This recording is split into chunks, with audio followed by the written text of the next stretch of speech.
Hello and welcome everyone. My name is Nadia Ali. I'm the director of the Center for Middle East Studies here at Brown University. Welcome to you to the teach-in on Beyond the Numbers, teach-in on the earthquake in Turkey and Syria. Now I should say that usually I start out our events by saying how delighted I am to welcome our guests. But I have to admit that today I feel that I wished that we did not have to bring everyone together, given the occasion and the content of today's event. We are here, of course, to talk about the earthquakes that struck Turkey and Syria on February the 6th, which so far have led to the death of more than 50,000 people, and numbers are rising daily. At least 2.4 million people have been affected by this disaster. Over hundreds of thousands of people have been displaced, and these are only official numbers, and we suspect that the actual numbers are much higher. While we are clearly looking at an incredible, devastating natural disaster, the aftermath reveals a series of human-made disasters that have contributed to the devastating impact of the earthquakes, and has also very much challenged the attempt to provide humanitarian assistance. So what we want to do today is to do both, to look at the situation in Turkey and Syria, but also discuss the humanitarian needs and the challenges. That means talking about the political context. So at this point, I would like to introduce my colleague and co-organizer of today's event, Professor Adam Levine, who is the director of the Center for Human Rights and Humanitarian Studies. Adam, over to you.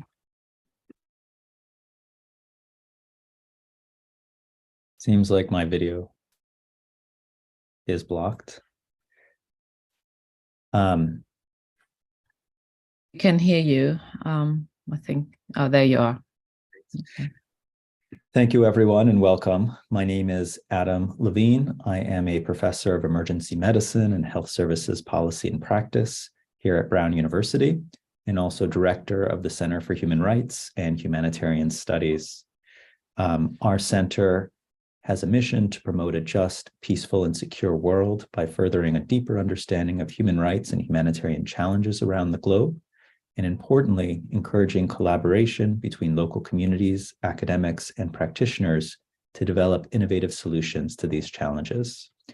We have several affiliated faculty and global fellows who have lived and worked in Syria and Turkey, including Dr. Tayseer Alkarim, who will be joining us on the panel today. And one of our visiting scholars is currently in Turkey and Syria working on humanitarian relief right now. Unfortunately, she wasn't able to join us today, but we do want to recognize Amani Kadur's efforts with Syria relief and development. Myself, I've responded to humanitarian emergencies in Africa and South and Southeast Asia, and also led research and training initiatives around improving the delivery of humanitarian assistance, though I have not personally worked in Northwest Syria or Turkey. I'm really excited by the incredible panel, though, of individuals we've assembled today, who you'll be hearing more about from Nadia in a second, who will be able to provide a really in-depth understanding of the earthquake and its effects, as well as the current situation with the delivery of humanitarian assistance. Thank you. Thank you, Adam. So I'm going to introduce the speakers in alphabetical order. Tayseer Alkarim is the medical doctor, humanitarian and human rights activist with extensive experience in emergency response to humanitarian crises, including armed conflict, such as in Iraq, Syria, Yemen, and more recently, Ukraine, as well as enforced displacement context, particularly in the context of the Middle East, Europe, Africa, and Asia. He is an international fellow at the Center for Human Rights and Humanitarian Studies at Brown, and a senior fellow at New York's University's Center on International Cooperation. Dr. Alkarim now lives in exile in France. Welcome, Tayseer. Juma Al-Qasim is an MA graduate in International Relations in Gaziantep in Turkey. He is originally from Mared al-Numan near Idlib in Syria and has been working in the field of humanitarian aid for the past 10 years. Currently, Juma is an access manager for the local NGO Baha, which delivers support across northern Syria and Iraq. Welcome, Juma. Hello. Evin Cihan. Hello. Evin Cihan is a Kurdish human rights and peace activist from Diyarbakir, Turkey, and daughter of a political prisoner. She has a BA in International Relations and Political Science and an MA degree in Human Rights Law from Istanbul Bilgi University. Cihan has worked voluntarily in different NGOs and projects, mainly concerned with reconciliation, peace, and justice. She has started to make documentary films and has a weekly column in a magazine. Welcome, Evin. Last but not least, we are joined by Fulya Pinar, who is the Al Omran Family Postdoctoral Research Associate here in the Center for Middle East Studies at Brown. Her work as a cultural anthropologist focuses on displacement and solidarity movements in Turkey and the Middle East. Welcome, Fulya. So just a quick word about the structure of the event. Adam and myself will be in conversation with our 4 guests. And then there will be time for Q&A. So we encourage you to put your questions in the Q&A function of the webinar. Okay, over to you, Adam. Thank you so much. So I have the first question, which we'll be asking of each of you in turn. And we just want to start off by understanding from your own perspective what the current situation is like in the areas of Turkey or Syria where you work or live or have worked and lived, and what are the most pressing humanitarian needs now during this phase of the crisis. And we'll start with Dr. Tayseer Alkarim. Yeah, thank you very much, Adam, and thank you for the opportunity to be with you today to highlight the humanitarian situation in Syria on February 6. The effects of this earthquake are severe and will continue to worsen the already fragile humanitarian situation for a long time. This is not only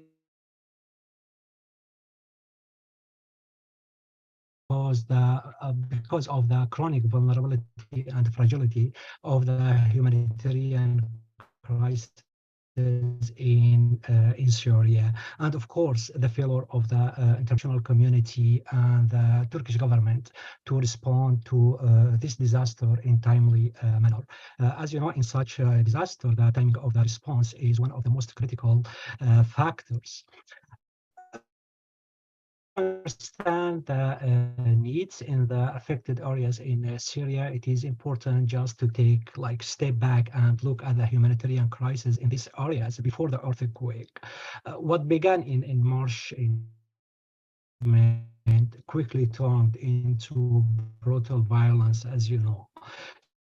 So this violence has so far more than 500,000 civilians, wounded more than 2 million, displaced more than 13 million people, half of the country's population before the war, destroyed entire cities, ruined the economy, and stolen the future of so millions of Syrians.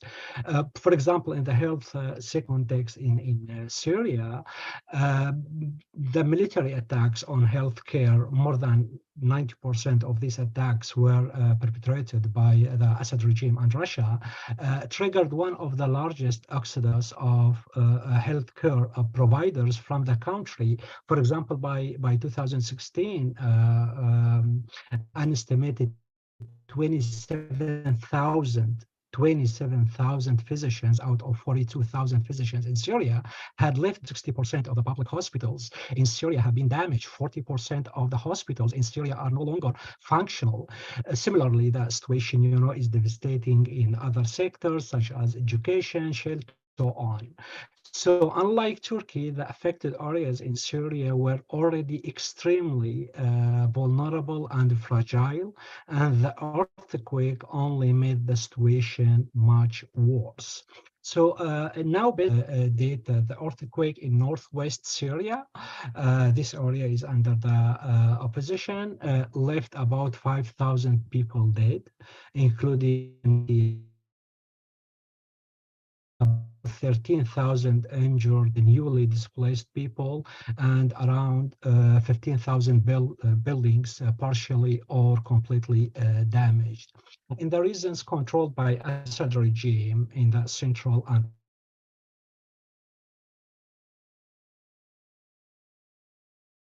to 2,500 injured. However, these figures from the field are not definitive in terms that many of the injured people will not survive, and many, if not all, of the missing people will be found dead. So the devastation of this earthquake was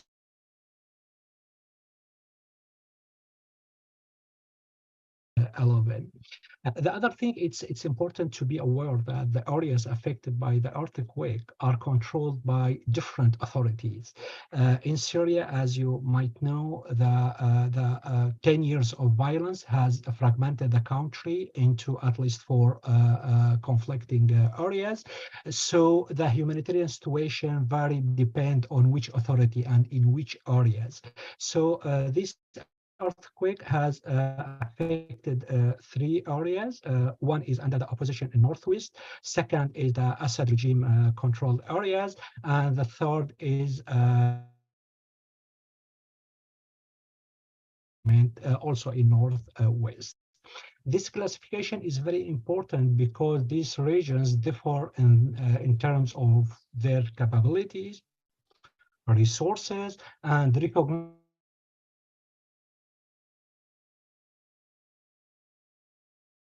scale and speed of the international humanitarian aid arriving in Assad regime-controlled areas were relatively good compared to other areas. For example, 8 rescue teams, in addition to 3 medical teams and 132 air convoys, were delivered into the areas under the control of Assad within the first 72 hours.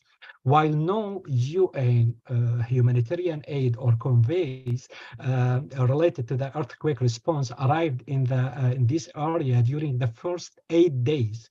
So we spent the first 8 days without any support from the UN, unfortunately. And this caused so many lives. Furthermore, the first convoy from the UN reached north on the 4th day of the earthquake.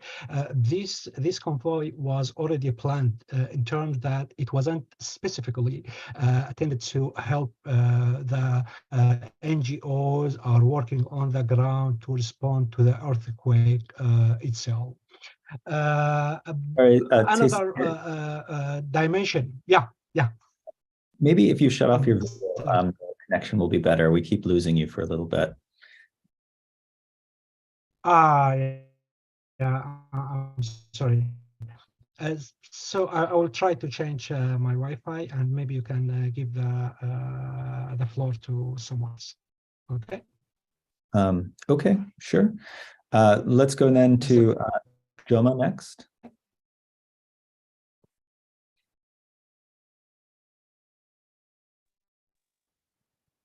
Yes. Good evening, good morning in other areas. Thanks for having me in here and giving the opportunity. I want to thanks to Dr. Tayseer, he gave a very good briefing on the whole situation across the past 12 years that the conflict the conflict have lived through. But I want also to add some points that the earthquake is, it's a national disaster, but there was a human-made disaster so across the numbers and the figures that doctor have passed through, we can see and compare how across the time course of 12 years, the death tolls and the casualties of Syrians have been, like compared with this recent one. Moreover, the area is like over-exhausted by the ongoing war. So you cannot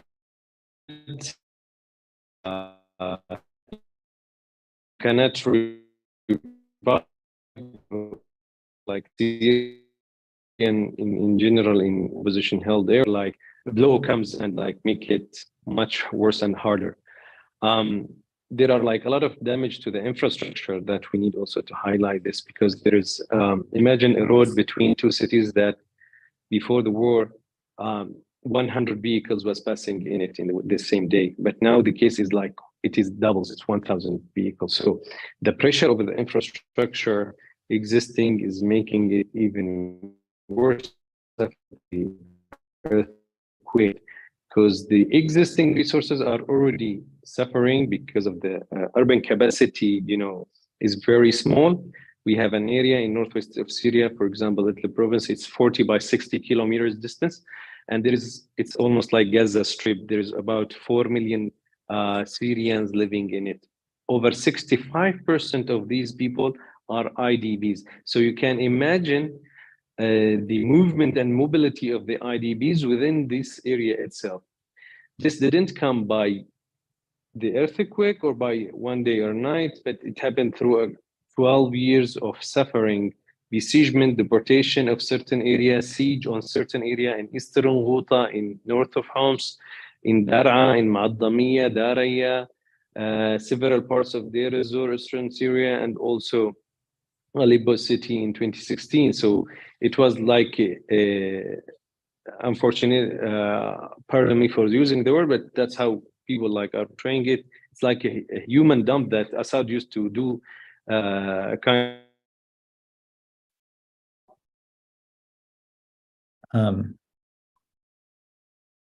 Joma, maybe you can shut off your video in order to improve the connection. And then also maybe Emily, you can bring up his slides as well.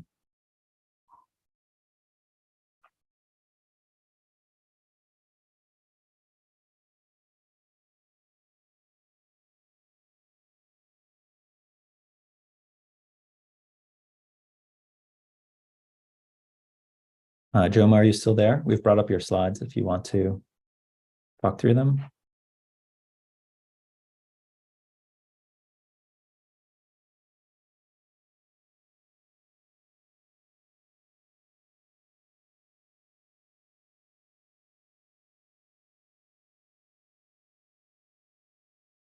Okay, I think we've lost Joma, but let's go back to Tayseer, who can speak to us without video currently, and maybe just finish up his piece. Yeah, thank you. I hope my my voice is much better now. I'm sorry. Yeah. So I was saying that the areas affected by this crisis, this disaster, are controlled by different authorities, and this is very important because the capacity, resources, and even the recognition by the international community and those the response are so different. For example, the scale and speed of the international humanitarian. I'm sorry. Hello. Can you hear me? Yeah. Yeah. Yeah. Can you hear me, please? Yes, we can hear you. Yeah, so I was saying, for example, the scale and speed of the international humanitarian aid arriving in Assad regime-controlled areas were relatively good compared to the northeast Syria, for example. 8 rescue teams plus 3 medical teams and 132 air convoys were delivered into Assad-controlled areas within the first 72 hours, which is a very good thing, to serve and to save more lives. While no UN humanitarian aid related to the earthquake response arrived in the area of northeast Syria, the areas controlled by the opposition, during the first 8 days. So literally these areas, the organizations working on the ground have been left alone, without fuel, without supplies, without heavy equipment to save lives. And unfortunately, this delay in the response cost so many lives in the area. The other thing, in contrast to the response in Turkey and areas controlled by the Assad regime, the UN didn't activate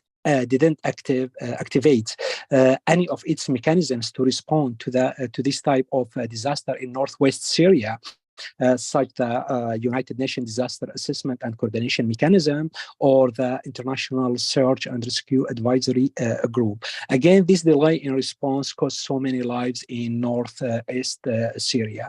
So getting back to your question, Adam, the answer maybe could be much better just to categorize the needs in these areas in 3 groups. The first one is the typical response to natural disasters, including shelters such as tents, prefabricated or semi-fixed houses, reconstruction of the destroyed buildings, in the health sector to send supplies, medications, equipment, surgical consumables, in the education sector to support schools, to provide psychosocial support, GBV services, and so on. So this is the first group of needs in the area.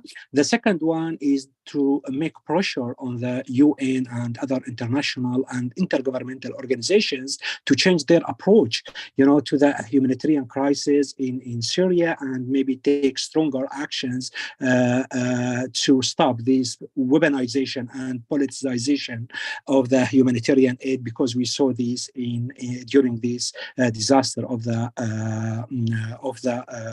earthquake. The third group of these needs, is to put kind of pressure on the Turkish government to protect Syrian refugees. As you know, in Turkey, there is more than 3.5 million refugees. Most of them are living,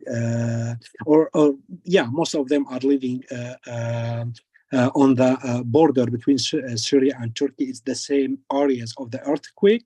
Syrian refugees in Turkey are among the most vulnerable and least protected groups affected by this earthquake. So most of them, who they were living in these 10, 11 cities, they lost their family members, shelter, jobs, resources, access to education and health, etc. So the uncontrolled racist and criminalization campaigns we are seeing now in Turkey against the Syrian refugees are really serious and could turn into organized violation against these people. So I think this is the most important things we need to figure out how to respond to, and to provide some support to the affected people inside Syria and for Syrian refugees in Turkey. Thank you. Over. Thank you, Tayseer. Let's go next to Evan, and maybe it will be best to keep your video off just to improve the connection. And I apologize to the audience. Obviously, when we're doing a direct conversation with individuals based in an earthquake zone, there's going to be difficulties in communication, but we will simply filter our panelists in and out as they regain connection. So maybe Evan can go next, and then we'll bring in Joma after that if his connection is good. Hi, thank you so much for this opportunity.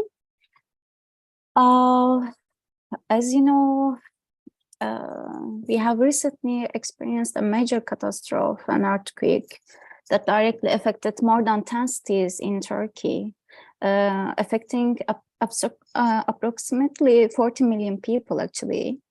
And more than 50,000 people lost their lives, actually, for now. Thousands of those who lost their lives were buried anonymously because they couldn't be identified or their relatives couldn't be reached.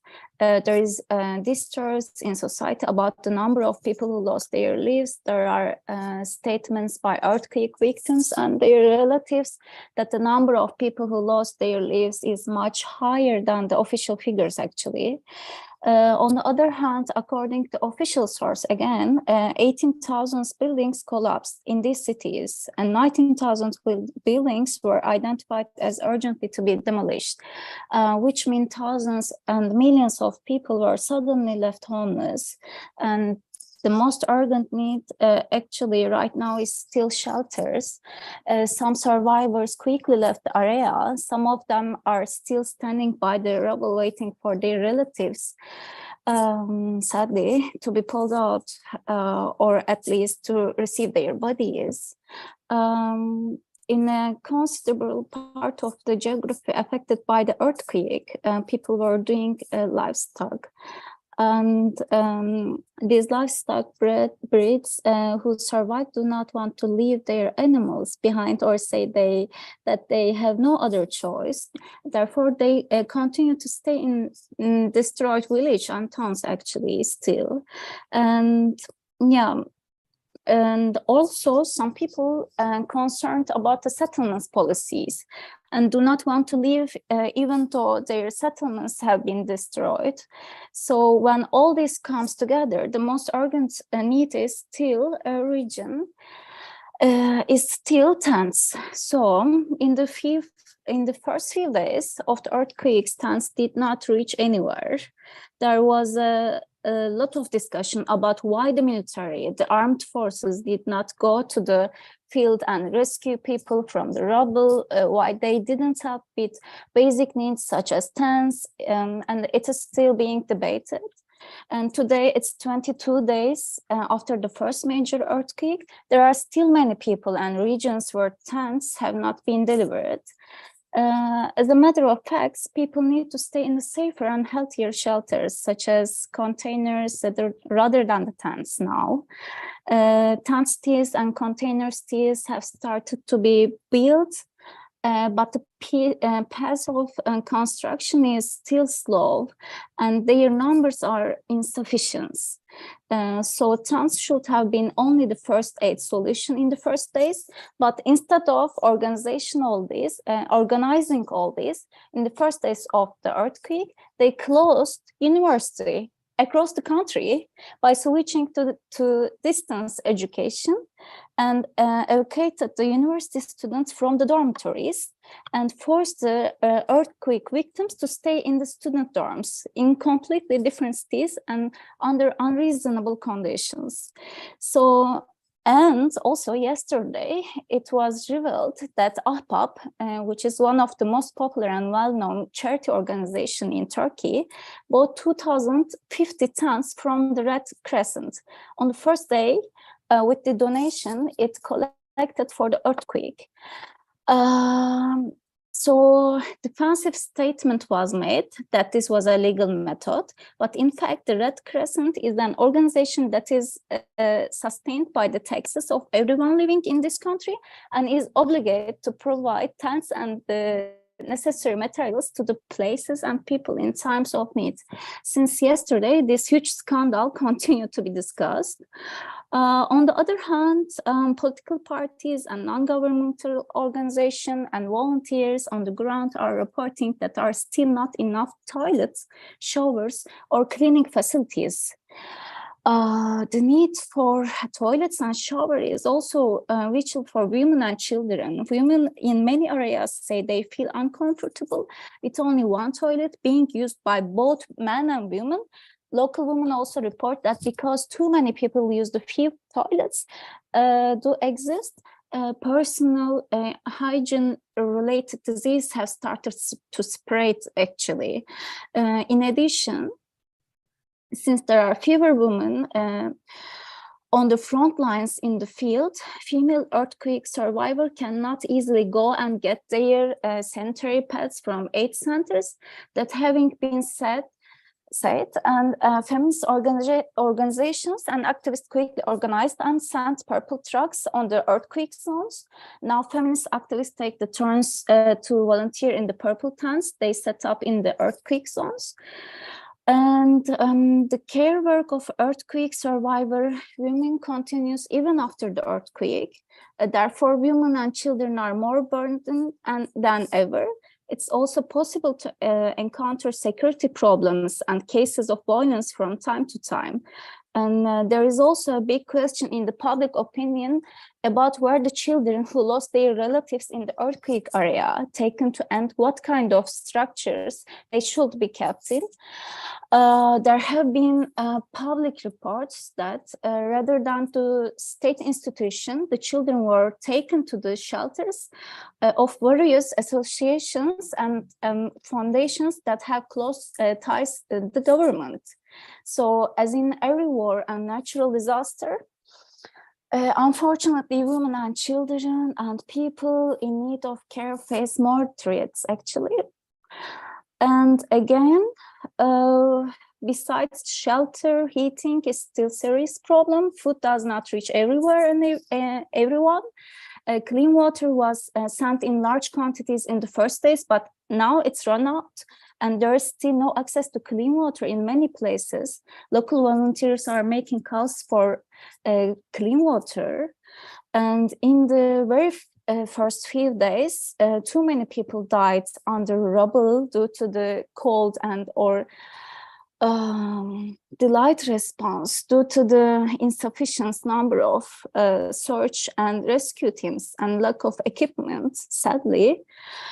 And there are again calls and announcements from all the earthquake zones that people who were pulled out alive from the rubble have disappeared and still cannot be found today. And the right to burial has been severely violated in this whole process. People couldn't bury their relatives according to their beliefs and values. Economic support is vital for thousands or millions of people who have lost everything. But how this aid is currently managed and how it will be managed is another matter, actually. Yeah, for now. Thank you so much, Evan, for that perspective. Joma, are you able to talk now? Yes, hi, back. Maybe set off your video and just speak. Yes, do you hear me well? I can hear you now, okay, yes. And Emily, Okay. maybe put up the pictures. No, sorry for the connection matter, but I will not be very long returning to the first point. So within the catastrophe amount that we have seen, and just like conjuncting on what Dr. Tayseer have said, now the current amount of the IDPs in collective centers in northwest of Syria are 55,000 people. There are around 189,000 people, including children, women, and also people with disabilities in general within their relatives' houses, normal camps, or like collective center altogether. So it's almost 2,100 people. There are also Syrian refugees returning from Turkey back to Syria because of the earthquake. Over 2,500 people have been registered, and it's ongoing with increase. Most of the people will be returning back to the area, but not to the destroyed houses. That's what we are forecasting within the few months to come. Probably we will have an increase in camps numbers. CCCM cluster, which is like under UNHCR for Northwest Syria hub of the UN agency, doing the coordination for camps, registered 1,902 camps before the earthquake. Probably will have a peak to come in terms of the number of tents and camps people will go to. There are over 1,290 houses destroyed entirely, and there's above 11,000 houses with the cracks and with an inhabitable situation or level. Over 1,040,000 people in Northwest Syria have been impacted by the earthquake. 323 schools have been destroyed. 58 medical facility have been impacted.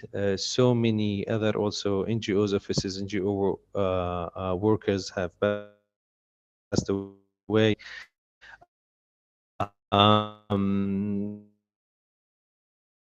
Markets, mosques, ATUs. What I want to say in terms also of the response, unfortunately, the first 8 days, there was an entire absence of everybody. This area doesn't have a central government or institution that can deploy all the forces to one area when a crisis happens. This area has been living in a crisis for 12 years. It has been bombarded, sieged, gassed by chemicals, COVID-19 pandemic, and it's a heap of an accumulation of ongoing crises, and that was the last thing Syrians like wanted as of the last earthquake. Anyhow, around till now, 263 UN trucks have passed from Turkey to Syria. 85 of them came from Bab al-Hawa. And on the 12th day, there was a UN Security Council resolution and consultation on opening 2 other gates, because we know like there is an annual or like half annual vote in the United Security Council, the United Nations Security Council, for the cross-border aid shipment. And unfortunately, there is a lot of politics on that. So everyone like is trying to help and do his best in terms of the response. All Syrian NGOs, Turkish NGOs, and agencies are going now inside Syria.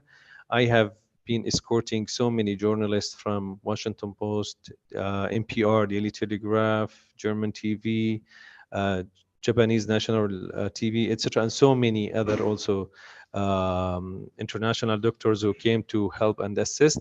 But that was very late after like the first 2 weeks. So already all their search and rescue efforts are already over, because it's not, how to say, like by calculations, no one could survive this under the rubble. And it was only the White Helmets, which is like a group of Syrians who it's like a civil society organization, and they are the frontliners within every crisis, like bombardments, fires, or even this earthquake response. But their resources is like really limited. So they had some diggers, excavators, and bulldozers across some of the towns, but they stayed for even 4 days continuously with all their capacity, trying to help search and survive. There were no zero docks for rescue and help. They had no like advanced technology or sonars or ultraviolet or infrared technologies to search and help. There was more than 90 teams coming from there are more than 90 teams coming from over 90 countries to help the rescue and search efforts in Turkey. But no one, like came literally inside Syria. Only like 3 Spanish volunteers came from Bab al-Hawa on the 5th day, but then they returned like 3 days later with, like without much effort. People feel here that they are really neglected. They are abandoned. No one is like looking after it, as if it is, the other in a different planet, or like it's from the other part of the world. Sorry to take longer time, but I'd ask Emily to go through the photos, because it shows the amount of damage, the rescue. Most of the people, as you see here, are like normal civilians who are coming to help with even like very, how to say, primitive tools, shovels and hammers to try to dig the blocks and the concrete to extract their beloved ones. And then moreover, the current efforts of NGOs are scaling up in a very, notified way, but it's already too late. In terms of shelter and all sectors, I will just stop by this point. In my first answer to the question, there were, as I said, 1,902 camps. Now it's increasing. Over 1.6 million people live under tents since like so many years. I met some beneficiary within our work who have been displaced for the 12th time in a row. People are destabilized. They keep moving because of, feel of insecurity and other conditions. The people are demanding is to have more dignified shelter. So as my colleague just said a while ago, in Turkey people are asking for container or a prefabric containers. Similarly, the people here are asking the same, because tents are, the people cannot be living under a piece of a cloth within the cold, heat and hot weather conditions forever. People need to have a more dignified shelter facility, and already they have been suffering for a long time. And also all the services profile in different sectors, I said, people have found and are living the shortage in. Apologies. Thank you, Gemma. And then last, let's go to Fulya. Should I try my video? Sure, Yeah. whatever you think. Okay, it says the host should do that, so I'll just start talking. So thank you for inviting me, and thank you to the other panelists. I really learned a lot from you. So I'll respond immediately to the second part of the question on the pressing needs, and then we'll open this more. Evan already mentioned many important issues, so I won't restate those. Just adding to Evan's points, one of the very pressing needs in Turkey right now, and also I believe in Syria too, is sustained long-term help, specifically designed for rebuilding the lives and living spaces of different groups of people, like, for example, specifically designed help to single mothers, LGBT people, children whose parents could not be found, refugees, minorities, disabled people. And for this, supporting local activists and occupational organizations, unions, and independent and reliable news outlets and experts is extremely important. So turning to the question in its entirety, I am from Eastern Turkey, Malatya. My father's side, my three sisters were all born and raised in Malatya, and I lived there also for about 5 years. My mom is from Elbistan, a town of Marash, one of the epicenters of the earthquakes. Her family lived there for hundreds of years. In Malatya, more than 300 buildings completely turned into rubble, and most others were also highly damaged. Most of Elbistan is gone. I also previously conducted research in Hatay, Antep, and Kilis with refugee people. All these places are impacted highly. Especially the smaller cities, towns, villages are really impacted because help did not arrive for days in many of them, like my colleagues also mentioned. So the Disaster and Emergency Management Directorate, AFAD, under the Ministry of Interior in Turkey, did not arrive to especially the smaller towns and villages for many days, for 7-8 days in some places. And when they did arrive, they did not have sufficient equipment like lifting cranes, and many people froze to death under the rubble or died because of hunger. So many survivors not moving away from the disaster sites for the first days. They stayed and tried to remove their families, their neighbors, their friends from under the rubble themselves. They used WhatsApp, Twitter to communicate and coordinate these needs. So this local independent struggle from the very beginning of this should be emphasized. This was very powerful. And second, the government tried to prevent alternative organizations of aid and solidarity from going to these places to provide help. This goal of centralizing disaster relief slowed down, prevented the process. Still, so many solidarity organizations took place, occurred during this time, building connections in informed, considerate ways and providing specifically designed support to different groups of people. So what is needed the most right now is supporting these local struggles in more sustained, more longer term manner. Survivors not only live in the impacted areas now, but they also move to other safer parts, struggling to rebuild their lives in these new spaces. Like many from Adıyaman went to Konya, for example. Many others went to Ankara, sometimes sharing the same house as multiple families. There are so many wonderful grassroots organizations in Turkey who have already been doing long-term work in all of these places, both the places impacted by the earthquake, but also the places where survivors now moved to. There are occupational organizations, unions, agricultural cooperatives, women and LGBT organizations, and minority and refugee organizations. So helping these organizations to sponsor the education, housing, and specific needs for the women and LGBT survivors, as I said, single mothers, disabled people, refugees, minorities, would be very much needed in the following months. So committing longer-term donations, longer-term supports, and maybe smaller amounts to such long-term organizations, such invested, committed organizations, maybe providing $20 a month to sponsor a child's education, a family's monthly meals, supporting the rents of the LGBT people, refugee people. So these kinds of things are all needed, and these all require, as I said, a long-term commitment. In general, I would recommend people to just ask people from these countries how they can support these local organizations, communities in these sustained ways. One-time help is great and very useful, but sustained help is not only about surviving, but also about living, building a new life for a lot of people. So one pressing need is this, in short, this sustained help.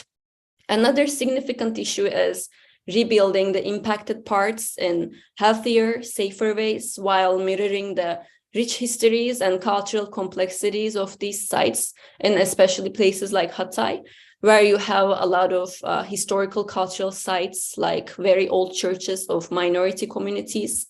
The government is making promises like rebuilding entire Hatay in a year, but this will only need to lead to other series of bad decisions regarding people's safety and well-being. Also, this kind of a too fast rebuilding will only reinforce disaster capitalism and just add to the wealth of the already wealthy construction companies, and it will push the survivors to become in heavy debt under such a disaster. Instead, the rebuilding should be respectful, long-term, and with the involvement and welfare of the local communities in mind. There are many activist groups and professional occupation-based organizations, as I mentioned, like the Union of Chambers of Engineers and Architects in Turkey, and there are great geophysics experts in Turkey. So these groups, these people evaluate realistically and considerately how long it will take to rebuild these places and in what ways they should be done, where exactly in these places they should be done, considering the safety of the people, the safety of the space for, the future earthquake possibilities. So supporting these activist organizations and these occupational organizations is very necessary. And lastly, supporting the reliable news outlets and researchers like journalists, geophysicists, social scientists who have been committed to these impacted parts for a long time, who produce knowledge on the real experiences in the region instead of the ones that make government propaganda is very, very important. So subscribing and donating to news outlets like Duvar, Biyanet, Evrensel, Bir Gün, KRT, BBC Turkish, 1+1, these kinds of news outlets, supporting them is very important, and supporting the long-term committed geophysicists and social science experts, following them, funding their work is also very important. Great, thank you so much, Fulya. And back to Nadia. Thank you, Fulya. Thank you, everyone. So one thing that has come across from all of you is that however devastating the earthquake itself was, there was a history, there's a context, there's a before that already contributed to the aftermath being as horrible as it is. And I think that both Tayseer and Juma made this very clear in the context of Syria. And I guess I want to now follow up with both Evin and Fulya, maybe starting with Evin, to ask you, Evin, and maybe you can try with your camera on first to see if we can see you and hear you well. So what, according to your view, Evin, are the current obstacles, whether these are logistic, legal, political, economic, or social, to prevent the kind of humanitarian assistance that is needed right now? And I'm going to then ask the same question, everyone, but let's start with you, Evin.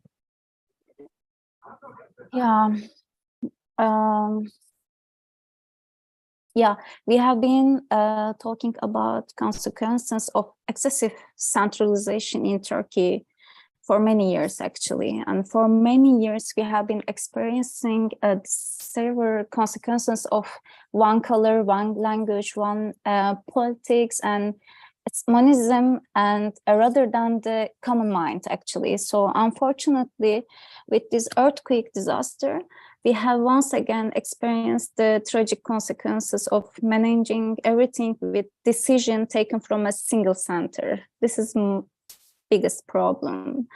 In areas where experts have been warning several earthquakes for many years, and localities should have already had sufficient stocks of tents and search and rescue teams and materials. But in the first 48 hours of the disaster, we realized that even basic excavations and construction materials were not available in these cities. For a long time, everyone waited for the government aid to arrive. But when they realized that no one was coming, and everyone started renting cranes and vehicles from big cities, like from Istanbul, with their own means, so hoping to rescue their relatives. In the first days of the earthquakes, it was snowing in the region, and the roads were already closed. And even the vehicles rented by the people with their own means had to wait in long queues and on the roads blocked by snow, when every minute counted. So also today, volunteers still are calling for pickup trucks, smalls, and etc. from the local communities. And small vehicles are still needed today to distribute aid to the village. On the other hand, some roads collapsed due to earthquakes. The runway cracked at Hatay airport, and the warning made actually for years by Mücella Yapıcı, who is currently imprisoned in Bakırköy prison in connection with the Gezi trial, and by the also Union of Chambers of Engineers and Architects in Turkey, TUMOP, were painfully realized. The cities and airports and highways were built on ground whose physically and natural conditions were not suitable, actually. And the people had to pay the heaviest price. And we are still faced with the political mind that tries to cover up all this by saying we were not prepared for this earthquake. We were getting prepared for the Istanbul earthquake. So yeah, after the initial shock wore off, people start to organize themselves. Everyone start to collect aid from every corner. People start to mobilize themselves to collect basic needs such as clothes, food, hygienic materials, blankets, etc., anything.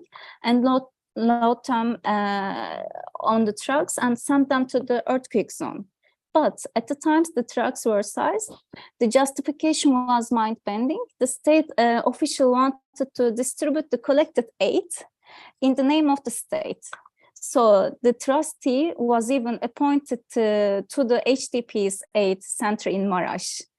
But later, when this practice caused a lot of reactions among the people, it was not extended much longer. But today, however, there are still very few NGOs and organizations that can officially collect donations. The heavy repressive policies that developed, especially after 2015, put the NGOs under the even more pressure, and with a legal regulation on NGOs in 2020. For example, NGOs in Diyarbakir and neighboring provinces often cannot even access EU funds. For instance, even if their projects are accepted, the funds are confiscated for various reasons. So since the first day of the earthquake, my friends from all over the world have been telling me that they want to help to the local people directly and asking me which NGOs and institutions they can donate to. And we can only address one or two institutions actually now, because this is also very painful. And yeah, today APAP has become one of the biggest and most trusted NGOs in the country. And so much so that there were even a couple of news reports that the trustee would be appointed to APAP as well. So yeah, but condemning us to a single institution actually has the opposite effects on what civil society, what the non-governmental organization actually is. In fact, as we all know, civil society organizations are small organizations and reach a wide variety of groups and localities. But today, we are faced with a system that criminalized almost all NGOs in the country and show us only one NGOs as an address and monopolized and corporatized it actually. Okay, sorry, you have to come to a close, please. I'm conscious of time. Yes. Maybe one last sentence.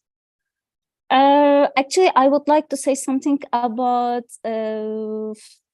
yeah.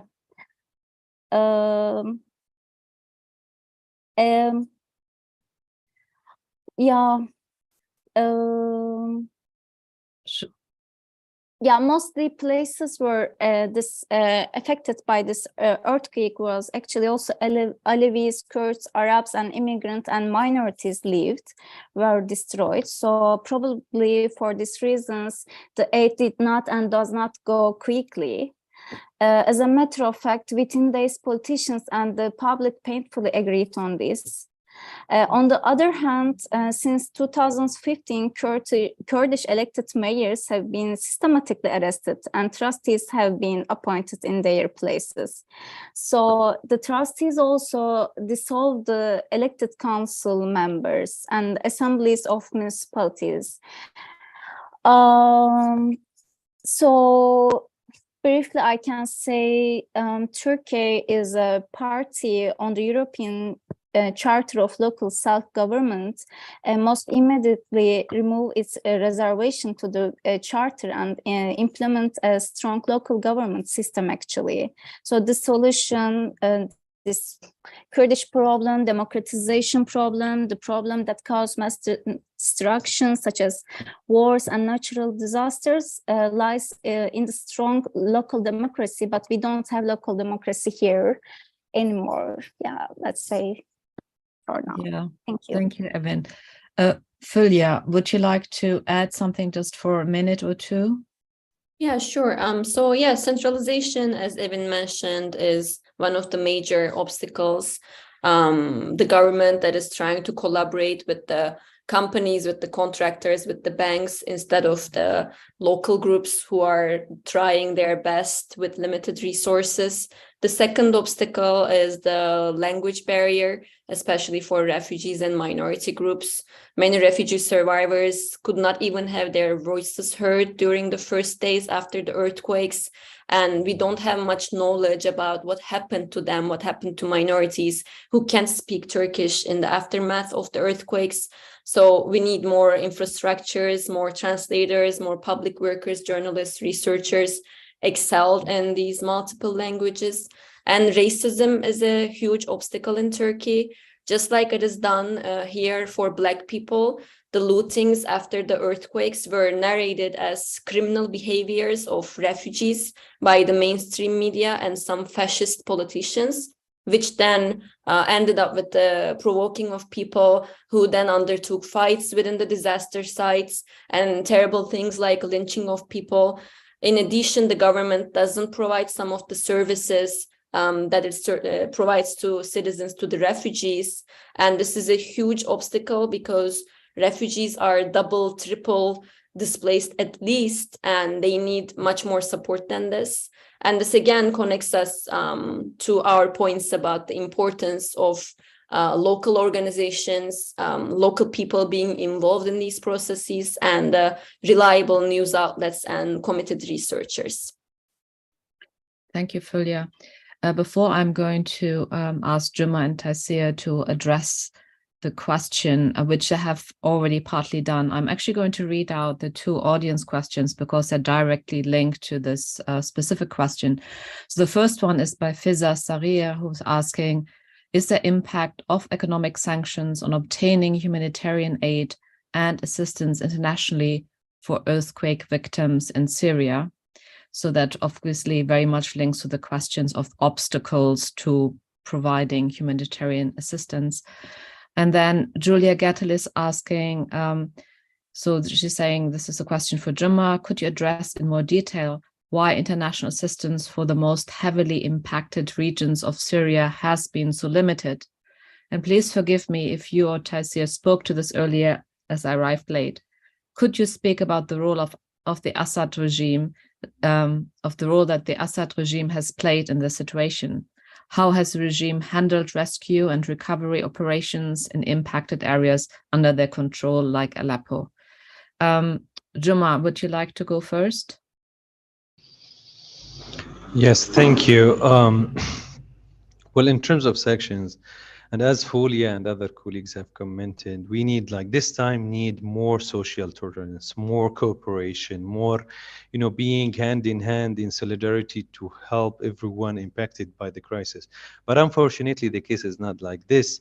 There is a lot of politics happening in this, whether like in the Turkish side or even in the Syrian side. Since like the early days of the crisis, we are like one of the main partners for several UN agencies, whether WHO, UNICEF, OCHA, and other agencies, and we have been calling for since the first day for more assistance to come.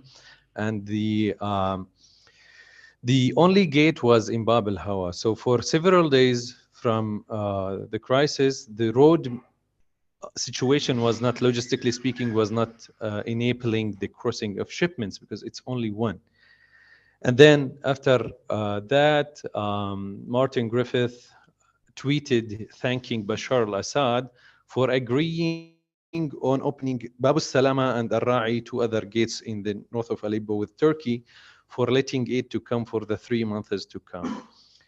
And literally these areas or these geographies are not under Assad control. So what's the point in here? Even in international law, there's no point of asking a dictator killing his own people for allowing humanitarian aid in a disaster time to get in.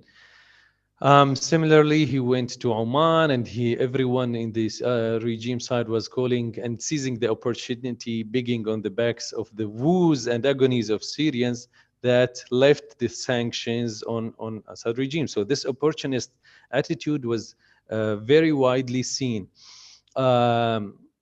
And there was a lot of gossip and talks about, the Caesar Act, the other sanctions of EU and US government on Syria is like blocking aid. We are partner of USAID BHA, Bureau of Humanitarian Assistance. We have been distributing with them in Syria and northwest of Syria for since like the second day of the crisis here, in very different and varied products like cash, food, shelter, etc., and wash activities. So this is not true. There is a lot of politics in that. We are working also in the response inside Turkey and also in northwest of Syria, working in both in Hatay province and Kahramanmaraş. And as I said it before, that we need to have more solidarity, more cooperation in these hard times. Thank you, Juma. Tayseer, would you like to pick up now? Yeah, sure. First of all, when it comes to the issue of the sanctions, there is no doubt that sanctions made some pressure on the humanitarian assistance and interventions in Syria. But we need to know that this issue has been a good area for political investment by Assad regime. We cannot ignore that all these sanctions has excluded humanitarian aid, in terms that all these funds and the humanitarian assistance from international community and the UN, there is no sanctions of them. So Assad regime starts, from the very first day of the earthquake to invest in this area and saying that, okay, we couldn't respond because we have sanctions. But in reality, most of these areas were the victim of Assad regime itself. It's been bombarded for so many years before the earthquake. Even today, on February 27th, there was a military attack on Idlib, on one of these areas, the most heavily, impacted areas by this earthquake. So, from my opinion, the sanctions didn't impact the humanitarian interventions. And once again, there was some measures from the United States, for example, to facilitate the humanitarian aid and the humanitarian assistance to Syria. So the short answer, no, there is no reasonable or impacts, from the sanctions on the humanitarian aid.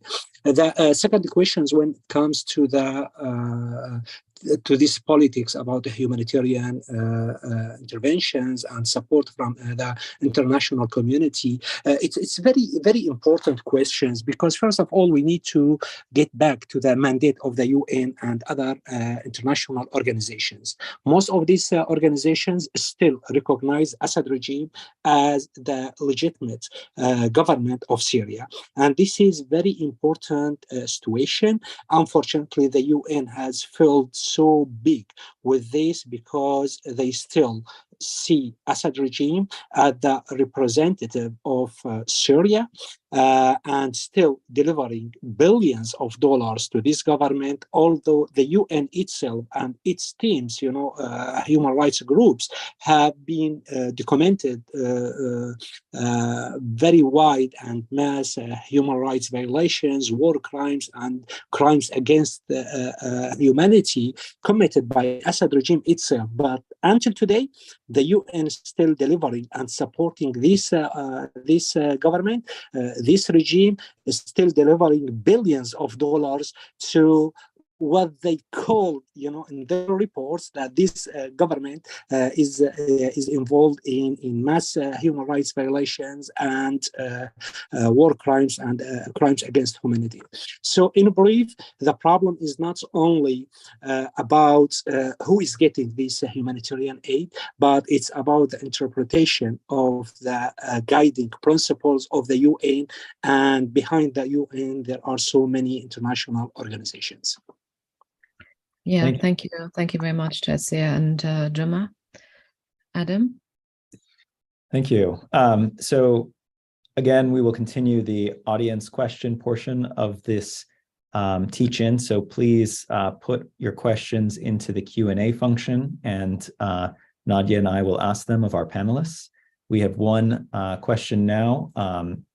So this question goes to mostly Fulya and Evan, and it's about providing health and hygiene material to women and young girls in Turkey specifically, including sanitary pads and other menstrual hygiene material, as well as any other health material? Are there organizations working on this and ways to support it? And what's the importance of this in particular during this earthquake? So maybe we'll start with Fulya and then Evan. I already wrote 2 organizations to support such matters, so I'll leave it to Evan. Great, thank you. And we'll put those in the chat. Actually, as I mentioned, there is really few organizations can legally fundraising. Here in Istanbul, feminist activists are trying to specifically focusing on these hygienic materials. And maybe Diyarbakır Bar Association could be another option for the local one. Yeah.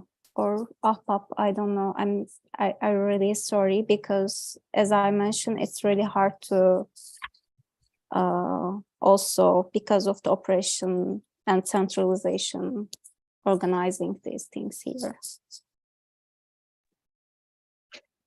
Adam, if you don't mind, could I ask Tayseer and Juma to also reflect a bit on the gendered impact of the earthquake in terms of, what are both Fulya and Evan talked about that in the Turkish context, or in the context of Turkey. And I'm wondering whether you could say a little bit about that in the context of Syria. So what I mean is, how are women particularly affected? What are some of the specific needs in terms of security, safety, and so on? Juma, would you be able to say a few words about this? Yes, for sure.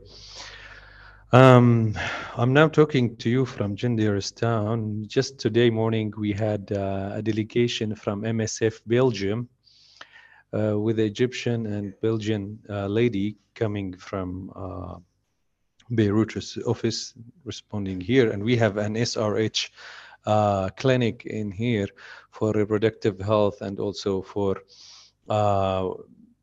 pregnancy, delivery, birth, and such kind of ladies or girls dedicated healthcare. So, unfortunately, first of all, in terms of shelter, there is many hardships for girls and women in terms of privacy in our communities, especially in a bit conservative area. So you have a lot of tents which are like either in a random IDP settlement or in a big camp. They are very close to each other.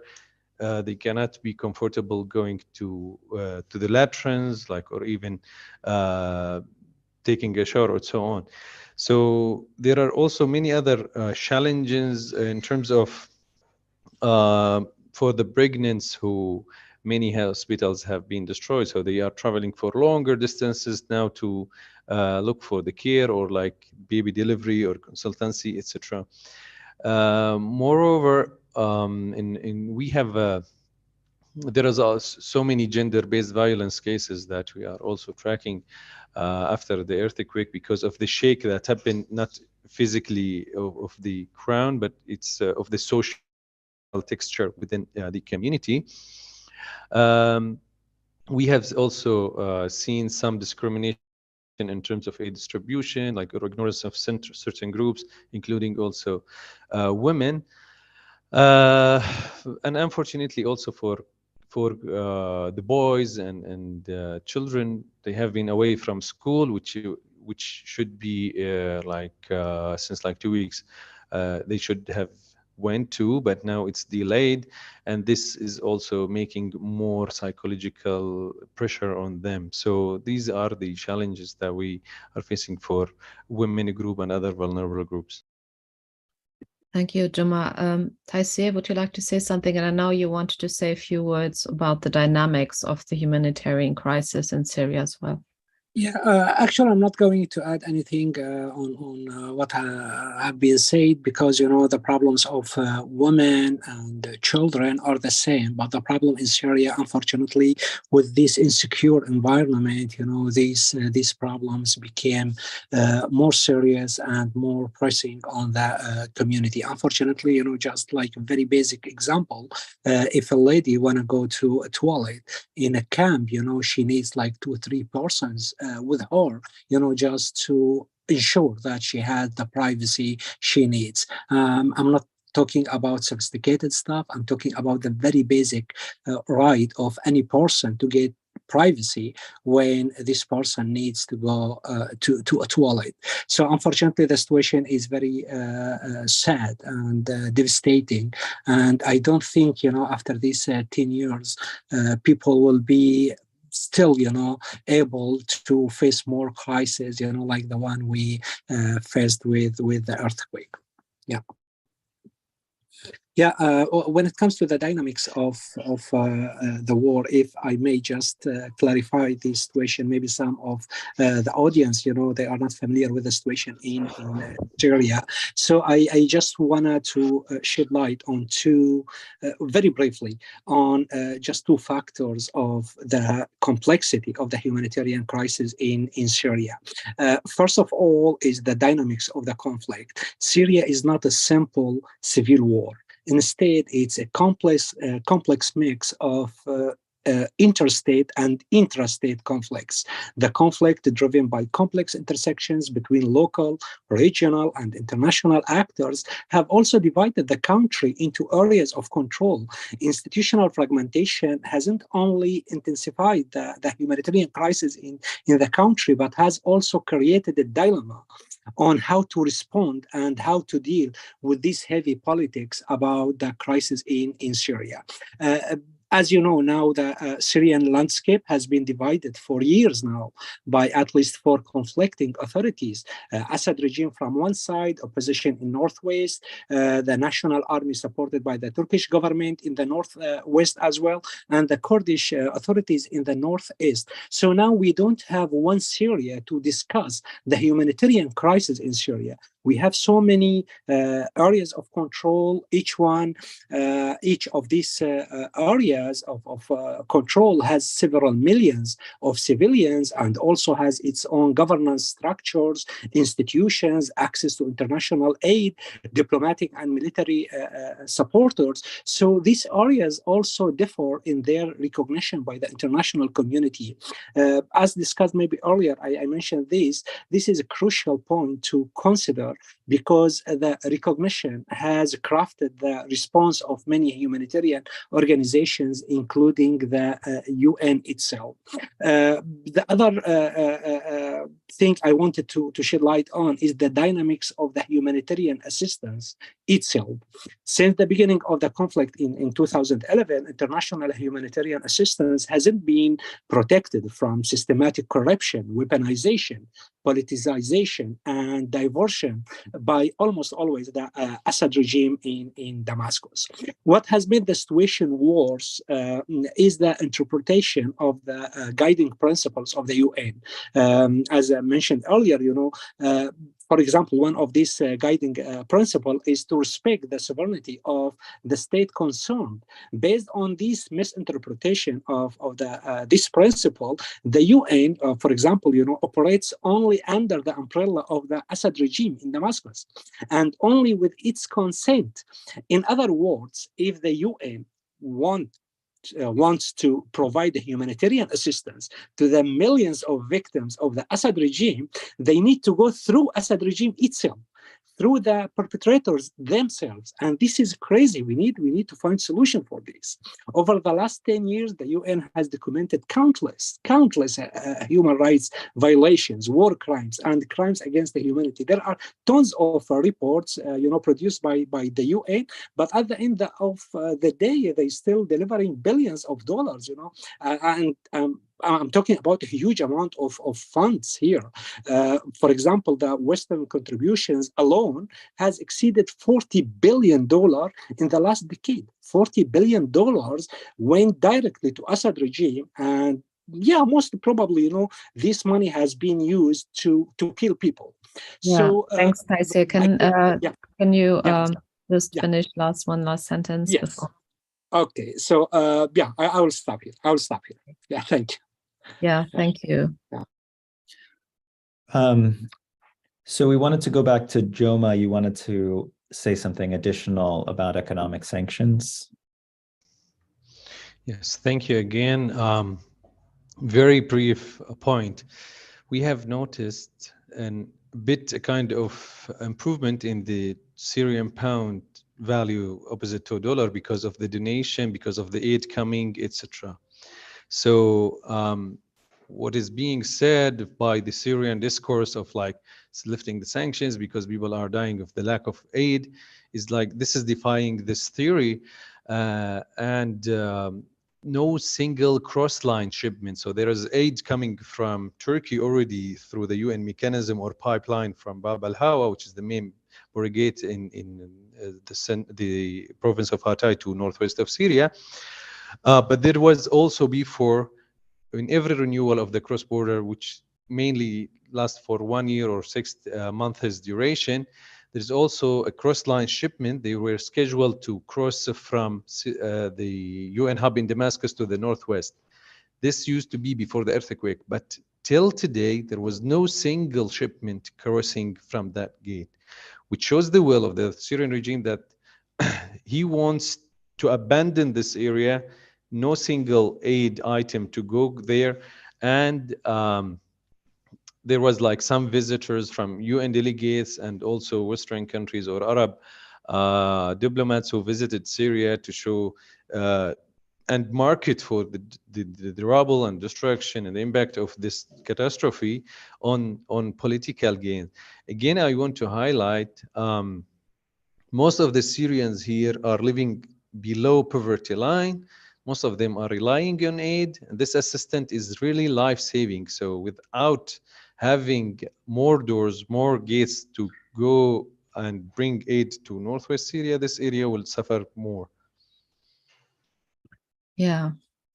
Thank you, Joma. We are quickly running out of time, but I was wondering whether Fulya or Evan or both of them could quickly talk to the political context in Turkey and the sort of given, the upcoming elections. And one of the things that I think we've been reading about is the fact that several people have been arrested in terms of construction work. And there's a question, are these the scapegoats? Will this appease the population, or is there sort of a bigger question around the responsibility of the state? And I was wondering if any of you would be happy and willing to say something about the political context, especially in relation to the construction situation. Fulya, would you like to say? Yeah, sure. And I'll be sure to leave enough space for Evan. So there are lawyer organizations, bars, unions of bars, Contemporary Lawyers Association, Lawyers for Freedom Association. So these are all coordinating and conducting the official complaints on the responsible institutions and construction companies behind the ruined places. But one of their aims is to file complaints against the more powerful politicians as well, not just the construction companies. So there are lawyer organizations who are doing their best to not let this alone and not just, find these scapegoats and punish them and leave the politicians aside. And I can talk more after Evan's point. Evan, would you want to say something to this question? Can you put on your camera, please? Would you mind? Yes. Thanks. Maybe I can say something about all these centralizations and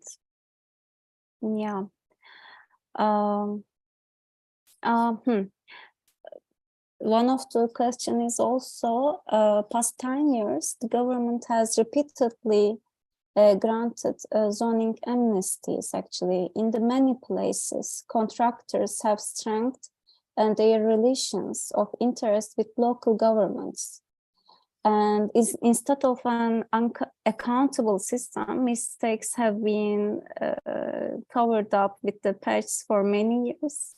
Even during the pandemic, we have seen an amnesty law was introduced for prisoners on the grounds of illness, but it was only applied for the judicial prisoners, not political prisoners. So were excluded from this amnesty lots of prisoners. In other words, thieves and murderers who committed crimes against the individuals and society were pardoned. So this system of amnesty and impunity encouraged the criminals to commit new crimes. So today, again, hundreds of buildings in center of Diyarbakir are heavily damaged, but so probably they will pardon it again, and just because of the election, and this is a systematic problem. Mm-hmm. Yeah, thank you, Evan. So I think that we've run out of time. What we want to do, though, is, well, first of all, I'd like to ask you all to put on your camera so that we can see you all for a moment.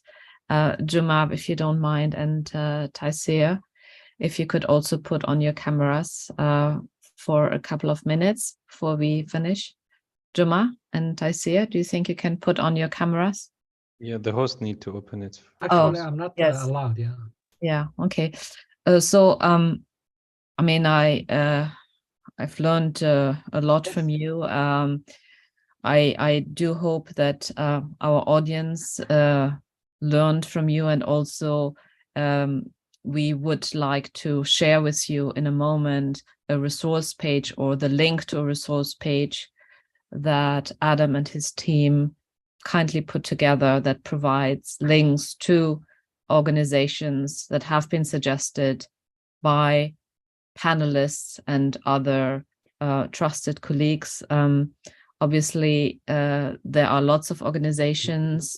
We know that some organizations are, we know that with some organizations there is a greater risk that the money goes into the wrong pockets, but we're hoping that the ones that we provided are credible organizations. So we very much encourage you.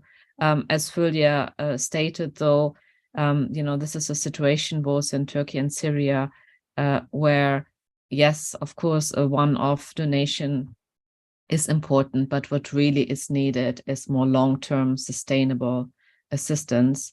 Of course, in addition to also political pressure, as we learned from all participants.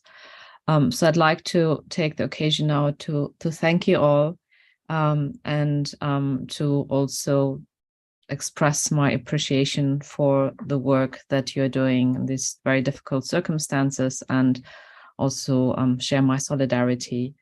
Adam, did you want to say a few words as well? Thank you to all our panelists for joining us from so far away, and for your excellent perspectives, and both to our panelists and also our audience. If you have other suggestions about resources we can add to our resource page, we're always open to those. So please feel free to send us an email at chrhs@brown.edu, and we'd be happy to add to that page. Thank you. Thank you, everyone. And goodbye. And I should say that we'll have a recording of this event available in a few days. So we'll share it with you, and we hope that we can distribute it more widely. Okay. Thank you, everyone. Thank you. Bye. Bye-bye.